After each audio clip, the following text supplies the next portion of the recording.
Welcome to the NewsHour. Secretary of State Marco Rubio is flying to Doha tonight to meet with Qatar's leaders following unprecedented Israeli strikes targeting Hamas leaders last week. Earlier today, Rubio met with Israeli Prime Minister Benjamin Netanyahu in Jerusalem, and as Nick Schifrin reports, the two presented a unified front. In Jerusalem, a show of solidarity and support to end the war in Gaza using the military, not diplomacy.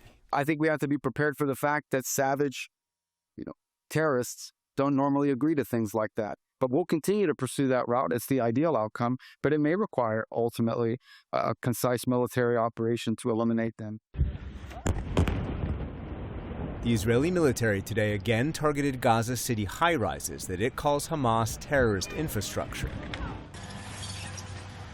and confirmed it launched the formal effort to capture Gaza's most populated city.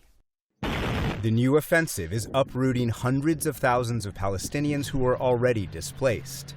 Yesterday, Bassel al-Za'anin fled Israeli bombings. Today, he's been on the road for 12 hours with his daughter.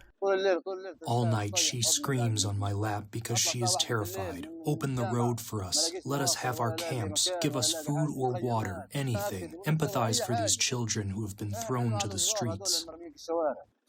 The only way to avoid an urban battle in Gaza City is a complete Hamas surrender, Prime Minister Netanyahu said today.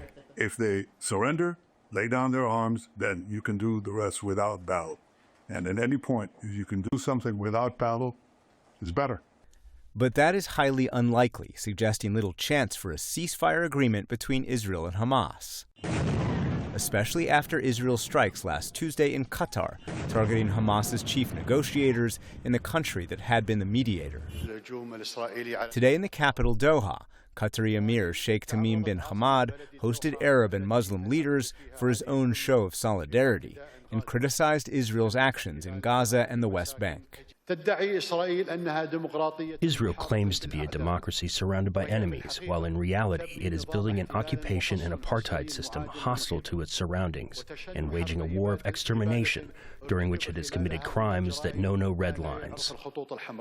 This weekend, President Trump expressed concern about Israel's attack. They have to be very, very careful. They have to do something about Hamas. But Qatar has been a great ally to the United States. But today, Netanyahu said he would take the shot again. We send a message to the terrorists. You can run, but you can't hide. No one will get you. For the PBS NewsHour, I'm Nick Schifrin.